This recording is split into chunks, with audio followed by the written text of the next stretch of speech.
The building is interesting in that it was purposely built for the space of land that it's on. It's on a triangular plot of land bound by Marketplace, Downey Street, and Wellington Street. So you have this triangle. And the building was built to conform to the triangle. It's got the broad front and it narrows as the sides go down.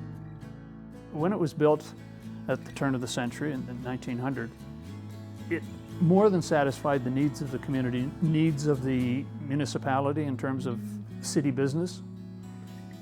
All of that changed when municipal government grew. So you had more people needing office space, more meeting space required. The other thing that happened was that it had been neglected from a maintenance point of view.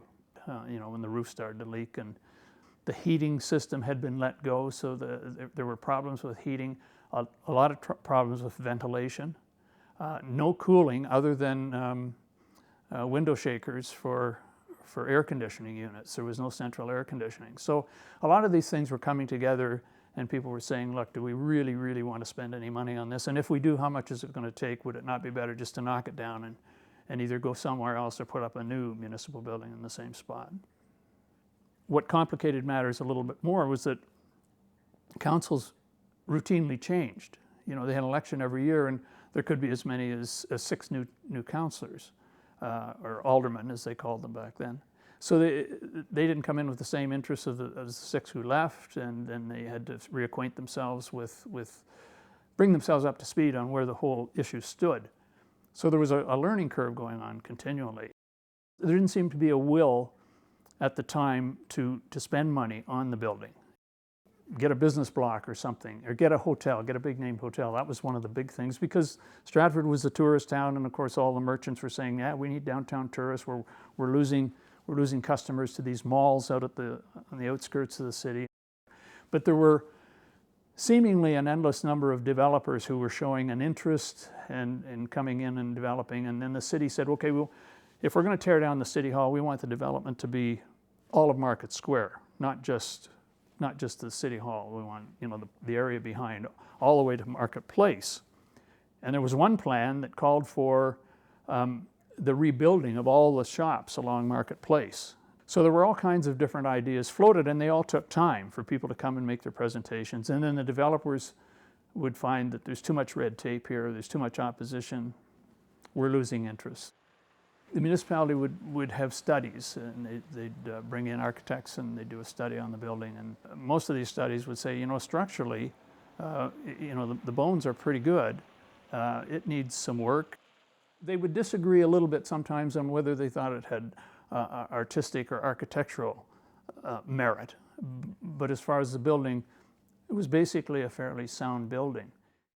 By 1964, Dutch Meyer, Clarence H. Dutch Meyer, became the mayor in Stratford, and it was Dutch Meyer at some point unloaded on the city a design sketch for a building that he would like to see the city hall taken down and a complex, a hotel, business, commercial complex put up in its place.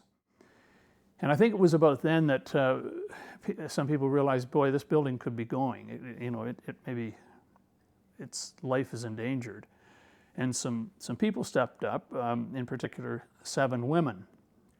And there was Dolores Whiteman, was one of the women. Ellen Stafford was another one. Evelyn Melodista, Joanne Hayes, Mary Brothers, Madeline Ferguson, and Winifred Neidl. 2 of those women, Neidl and Dolores Whiteman, had been 2 of the 3 first ever female councillors in Stratford in 1959.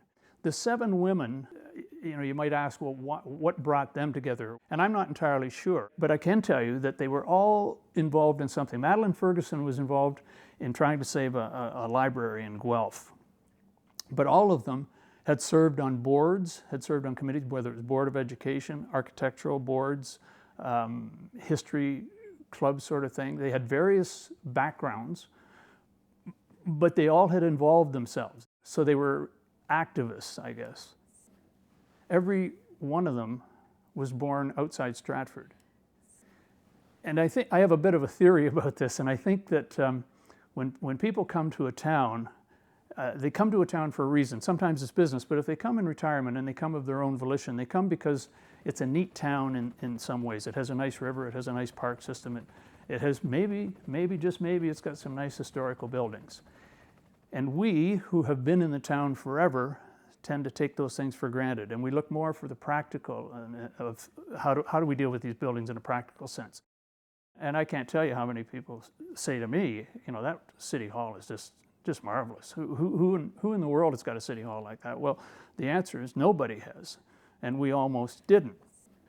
It was those 7 women, in my mind, who stepped up initially and really got the ball rolling. They had no money, they had no influence, they had no architectural skills or background, but they did have a will.